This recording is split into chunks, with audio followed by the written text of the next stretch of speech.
કાંકરેજના સિહોરી ખાતે ભીમ સંકલ્પ દિવસ નિમિત્તે મહારેલીનું આયોજન. બાબા સાહેબ આંબેડકરને 23 સપ્ટેમ્બર 1970માં કેટલાક લોકોના ઉશ્કેરવાથી વડોદરાની પારસી ધર્મશાળામાંથી કાઢી મૂકવામાં આવ્યા હતા.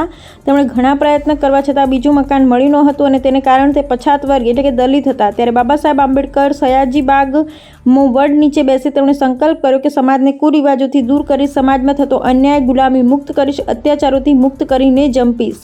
ત્યારથી આપણા દેશમાં ભીમ સંકલ્પ દિવસના ભીમ સૈનિક દ્વારા રેલી તથા સભા કરી બાબા સાહેબ આંબેડકરને સલામી આપવામાં આવે છે. ત્યારે આજે બનાસકાંઠાના સિહોરી મુકામે સ્વયં સૈનિક દળ દ્વારા મહારેલીનું આયોજન કરાયું. રેલી અને સિહોરી પાણીના ટાંકા જોડે ભેગા મળી રેલી પ્રસ્થાન કરી પીપળાવાડાવાસથી વાંજાની પાટી, ચમાર મોહલ્લો, ગૌમાતાવાસ, જૂના બસ સ્ટેન્ડ થઈ મેઇન બજારમાંથી બાબા સાહેબ આંબેડકર ભવન સુધી પહોંચી હતી અને ત્યાં જઈ રેલી સભામાં ફેરવાઈ હતી.